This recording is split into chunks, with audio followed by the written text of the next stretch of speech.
حاضر حاضر تكرم. خلى السلام خفية عليكم. الصبي أنا مكتوب تحت مرحبا يعيشك. دكتور، حيا الله، مرحبا عليكم نسيمان، السلام. لا خلي خياتي. حاضر، يلا اختي. حياك الله. اهلا بك سقراط، اهلا بك اختي العنود، اهلا وسهلا بكم. تحياتنا أهلا تحياتنا للشرف هذه المره الثانيه ربما المشاركه في هذا اللايف. وسهلا. وسبق يعني كان لي الشرف ان اتحدث باسم يعني نيابه عن شعبي، اصلا عن نفسي ونيابه عن شعبي الصحراوي المقاوم. والله استاذ سقراط، اختي العنود، يعني والاخوان والاخوات المشاهدات والمشاهدين، يعني ولن الصحراء الغربية هي قضية تصفية الاستعمار. يعني مسمى الصحراء الغربية هو لفظ تصفه الأمم المتحدة لهذا الإقليم الذي خضع عسكري منذ سنة 1975. يعرف القاسي والداني أن المغرب احتل الصحراء الغربية وتقاسمها مع موريتانيا. وأنا يعني مع الأستاذ الموريتاني الكبير قد يكون شاهدا كذلك بصفته موريتانيا، وبصفة أن دولته كانت يعني تتقاسم أرضي الصحراء الغربية مع المملكة المغربية خرق القواعد الشرع الدولية، طالما أن الصحراء الغربية سجلت منذ سنة 1963. ويكفي يعني ببحث على الإنترنت، يعني بكبسة يكتب الإنسان not self-governing.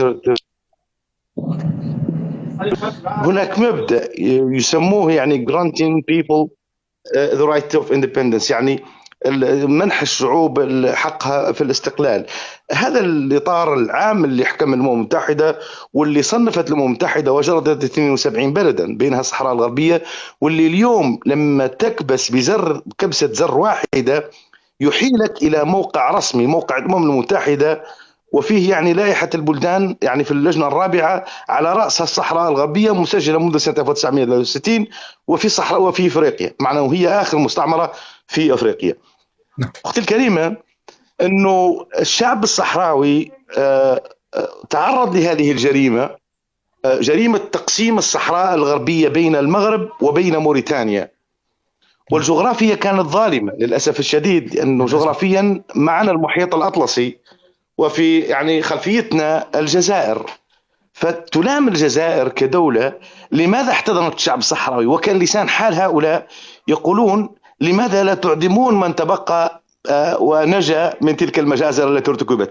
لأنه كل المنظمات الدولية تصنف أن ما ارتكبه المغرب في الصحراء الغربية يرقى أنه جريمة إبادة وجرائم حرب وجرائم ضد الإنسانية، وسوف أفصل في ذلك. ولكن حتى لا أطيل وحتى أكون تقريبا أكثر دقة، أنه محكمة العدل الدولية يعني في لاهاي لما طرحت القضية في غياب الطرف المعني، قالت أنه كل الأدلة المقدمة إلى هيئتها لا تقيم روابط سيادة ترابية بين المغرب والصحراء الغربية من جهة، وبين المجموعة الموريتانية والصحراء الغربية من جهة ثانية.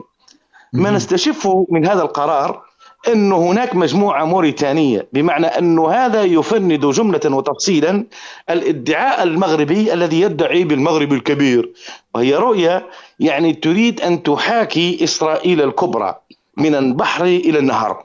هذا الادعاء يفند حقيقة. أني كصحراوي أدعي والله أطالب من أي مغربي أن يثبت لي وجود أي مغربي أو قبر أو أي يعني دلالة رمزية، لا أقول حتى مادية، في وجود المغرب في الصحراء الغربية قبل سنة 1975. ولأنه منذ سنة 1881 الاتفاقيات التي أبرمت بين المستعمر الإسباني وبين قبائل الصحراء الغربية تثبت أن كان هناك يعني سيادة لقبائل على هامش من أراضي الصحراء الغربية، كابو خوبي المسماة اليوم الطرفاية، وبيا سيسينيرو الداخلة، أو كابو بلانكو الجويرة، هي مناطق تخضع لسيادة الصحراويين وقبائلها. هذه القبائل التي كانت تسيطر على كل الساحل، ولأن إسبانيا كانت تريد أن تحمي قوافلها البحرية، أساطيل البحرية التي كانت تمر من سواحل الصحراء الغربية، فاتفقت مع تلك القبائل في الوقت الذي كان فيه جل القبائل سونديغيريي ووريورز محاربين. وهذا بشهادة الكتابات التاريخية الكولونيالية التي لا يقول ولا أدعي أن صحراويين فقط في شهاداتنا الشفهية المكتوبة، ولكن كذلك في جل كتب التاريخ للدراسات البنيوية التي كتبها إما مؤرخون وإما ضباط في الجيش الإسباني وفي الجيوش الألمانية والبرتغالية والإسبانية. خرجوا المغاربة من عند هذا السلام، لا راه غير فايد، خرجوا المغاربة. نعم نعم. طيب.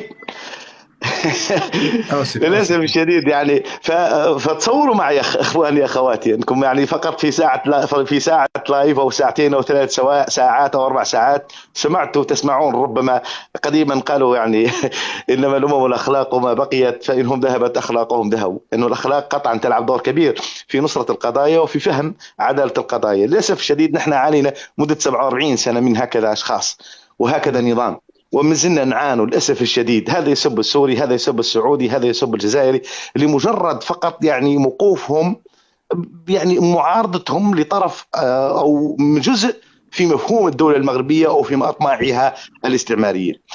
47 سنه انا شخصيا يعني بالنيابه عن شعبي عانيت، وعانى ابناء شعبي. تصوروا معي انه احياء رموا يعني من طائرات هليكوبتر، تم طمر احياء في حفر جماعيه، احياء في حفر جماعيه.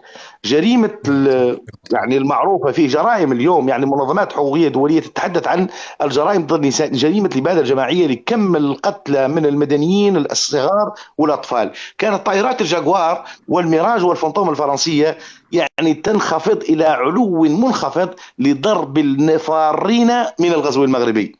فبالتالي الحسن الثاني قال في خطابه الشهير: لو لقيتم الإسبان عانقوهم وقاسموهم زادكم، وإذا لقيتوا غيرهم، ولن يتحدث إلا عن المدنيين الصحراويين، فقال هناك 47 ألف جندي مغربي مستعدين لمحوهم، وكانوا يسمينا سماجلرز أي مهربين.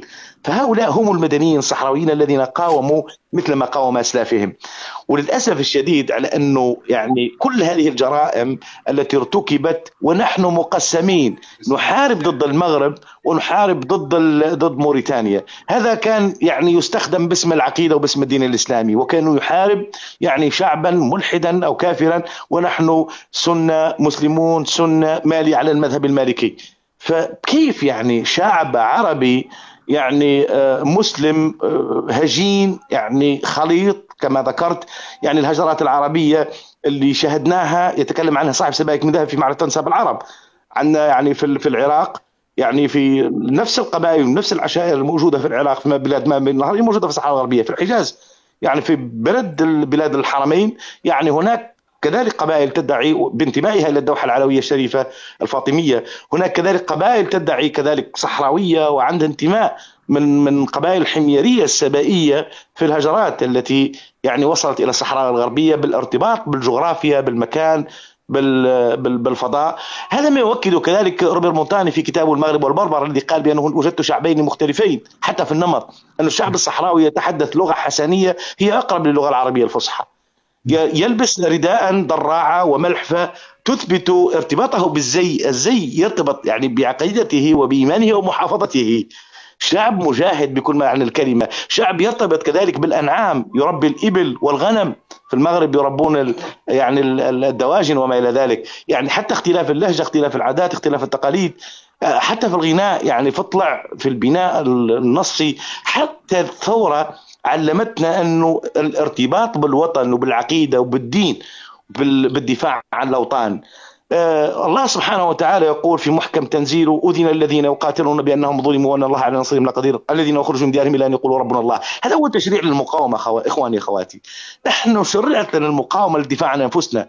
لما انتصرنا في حربنا ونحن لوحدنا نحارب قوة جبارة تمتلك من إمكانيات السياسية والدبلوماسية والعسكرية والقمعية ما يراد له أن يتم وأد هذه المقاومة. هنري كيسنجر يعني هو الذي دفع بإسبانيا لتقسيم الصحراء الغربية، ولكن مع كل ذلك بقينا صامدين. فلما الحسن الثاني الذي اعتقد أنها جولة أسبوع قال أنه يعني هناك مرتزقة حتى يبرر الهزائم التي هزم فيها، احنا نقول نستند كذلك أنه إن ينصركم الله فلا غالب لكم وإن يخذلكم فما الذي ينصركم من بعده. هذا سؤال استنكاري مش موجود، يعني هذا اللي ينصرك من غير الله سبحانه وتعالى. فنحن نصرنا الله سبحانه وتعالى بصمودنا. للأسف أن المغرب طرح القضية بغياب العمق الاستراتيجي، عمقنا الاستراتيجي العالم العربي، طرح القضية من زاوية واحدة، وكان يقول بأننا سرطان الأمة ونجزئ المجزأ وكذا.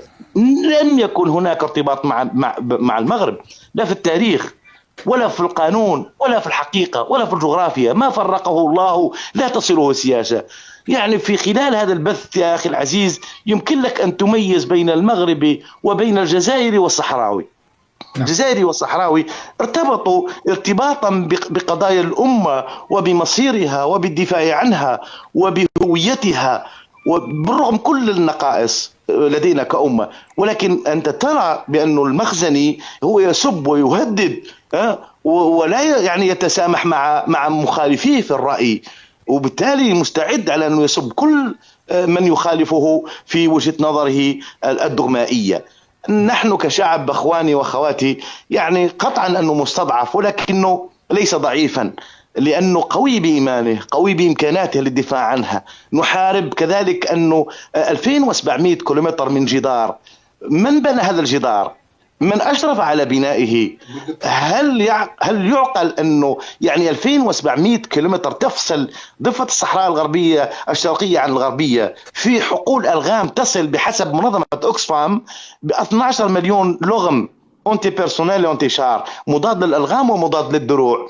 إذا يعني يحاول أن يبيد هذا الشعب وطريقة وأسلوب نمطه وحياته. نحن شعب نفتخر ببداوتنا، نحن شعب من الرعاة، نفتخر بالخيمة التي تصنع من وبر الإبل، وهي محرمة الآن إخواني منذ أكثر من 12 سنة بعد يعني هجوم على قديمزيك. أين هي الأمة وأين هي ضميرها للحديث عن الجرائم التي ترتكب يعني في وضح النهار؟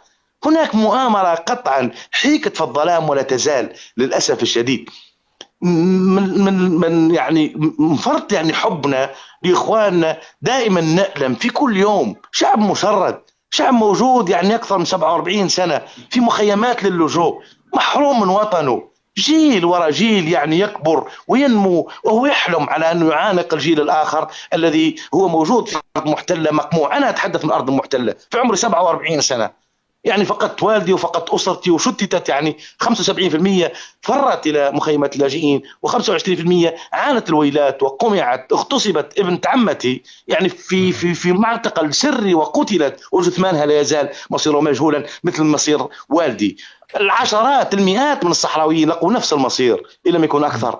يعني نوع من التشريد أخواتي وإخواني. أنا اليوم كذلك نفسي أعاني في الأرض المحتلة، أجهر بصوتي، اعتقلت، طردت من عملي، ولكني مصر على مواصلة النضال للدفاع عن حقوق الإنسان في كونيتها وشموليتها، وللدفاع كذلك حتى في درست يعني سيلف ثوت كما يقال، درست تعلمت نفسي الإنجليزي والألماني والفرنسي والقانون والتاريخ، درسته من أجل الدفاع عن قضية وطني. هذا القضية علمتني الكثير. جبهة البوليساريو صقلت مواهبي بفكرها وبنضالها وبكينونتها للدفاع عن قضايا الأمة. هذا مع المولي الشهيد الولي ورفاقه. نحن شعب عربي مسلم، نحن شعب مقاوم يعتز بأفريقيته، ولكن يعتز بانتمائه للأمة وضميرها، ولكن ندافع عن قضايا الأمة، نألم لآلامها ونحزن لحزنها. أنا لا أقول بأن السوري يعني يتشفى في معاناته، لا بالعكس. الأخت العنود قالت ما قدمته السعودية للسوريين، أكيد هذا واجبها، وبالتالي هي كذلك تتحدث وتدافع بنوع من العقل والمنطق، ولكن لا تدافع بطريقة الابتزاز وما إلى ذلك. قطعا بما يقدم، ولكن يعني بالمقابل لا نريد هذا الظلم أن يظل مستمرا على رقابنا. اليوم كم من مبعوث شخص، هل سئل البعض أن الأمم المتحدة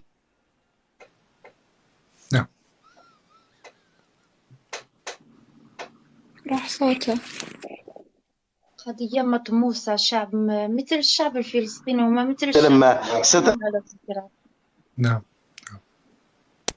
على سيد جيمس بيكر بعد 7 سنوات، جيمس بيكر أخرج خطة، قال أنه هذه خطة كاملة متكاملة، 5 سنوات من حكم ذاتي المصير، وأعطى الحق حتى للمستوطنين المغاربة اللي استوطنوا في المنطقة قبل سنة 1999. المغرب لا يريد ذلك. ما الذي يريده المغرب؟ المغرب أن يفرض سيطرته والسعودية على الأشقاء في المغرب. هذا غير مقبول، هذا غير معقول. هذا شعب له خصوصيته، نحن شعب مقاوم وسنصل إلى ما نريد قطعا بإيماننا وبعدالة قضيتنا، ولأن الله سبحانه وتعالى يعني يقول ويعدنا وهو الصادق يقول يعني إن تنصروا الله ينصركم ويثبت أقدامكم. شكرا أخي يعقوب على هذه المساحة. شكرا أختي العنود، بالعكس، وشكرا جزيلا تشرفت. لكل الإخوان شكرا ورفاقي أبناء لك وطني يا والإخوان عزيز. الجزائر. تحياتي لكم جزيلا. شكرا لك أستاذي والأستاذ الكريم ميارة، حياك الله والله. وفي أحكي لأنه أنا تفضلي، بالعكس، أهلا وسهلا.